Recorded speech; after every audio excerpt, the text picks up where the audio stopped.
मुंबईकरांचं आराध्य दैवत असलेल्या सिद्धिविनायकाच्या मूर्तीच्या कॉपीराईट हक्कांसाठी आणि ट्रेडमार्कसाठी सिद्धिविनायक मंदिर न्यासानं केंद्र सरकारच्या पेटंट, डिझाईन्स आणि ट्रेडमार्क नियंत्रक जनरलकडे अर्ज केलाय। सिद्धिविनायक मंदिर न्यासाची मागणी मान्य झाल्यास सिद्धिविनायक मंदिराच्या मूर्तीच्या प्रतिकृतीच्या वापरावर आणि विक्रीवर निर्बंध येऊ शकतात। सध्या सिद्धिविनायकाच्या मूर्तीच्या चीनी बनावटीच्या प्रतिकृती मोठ्या प्रमाणात बाजारात येत आहेत। त्या प्रकारांना आळा घालण्यासाठी न्यासाकडून कॉपीराईट आणि ट्रेडमार्क मिळवण्याचे प्रयत्न सुरू झाले आहेत। कॉपीराईट आणि ट्रेडमार्कसाठी तुम्ही अर्ज केलेला आहे, काय नेमका आहे यामागचा उद्देश?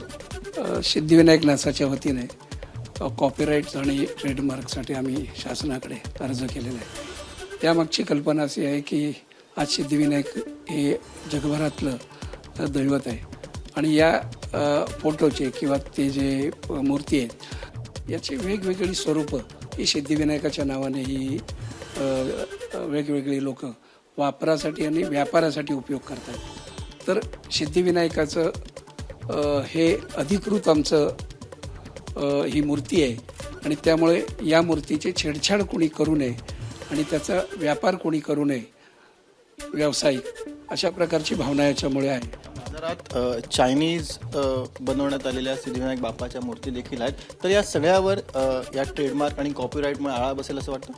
निश्चित त्यामागे हीच कल्पना आहे की वेगवेगळ्या प्रकारचे सिद्धिविनायक म्हणून खाली नाव लिहायचं आणि वरती त्याचा आकार आणि हे सगळं वेगवेगळ्या स्वरूपात वेगवेगळ्या प्रकारात बनवलं जातं आणि ती एक प्रकारची सिद्धिविनायकाची विटंबना आहे असं आम्हाला वाटतं आणि म्हणून आम्ही सिद्धिविनायकाची ही अधिकृत मूर्ती आहे, यापेक्षा वेगळ्या मूर्ती सिद्धिविनायक या नावाने बनवू नये अशा प्रकारचा निर्बंध घालावा आणि जर मूर्ती कोणालाही छापायची असेल तर ती सिद्धिविनायक न्यासाची परवानगी घेऊनच पुढे जावं अशा प्रकारची आम्ही त्यांना विनंती करणार आहोत।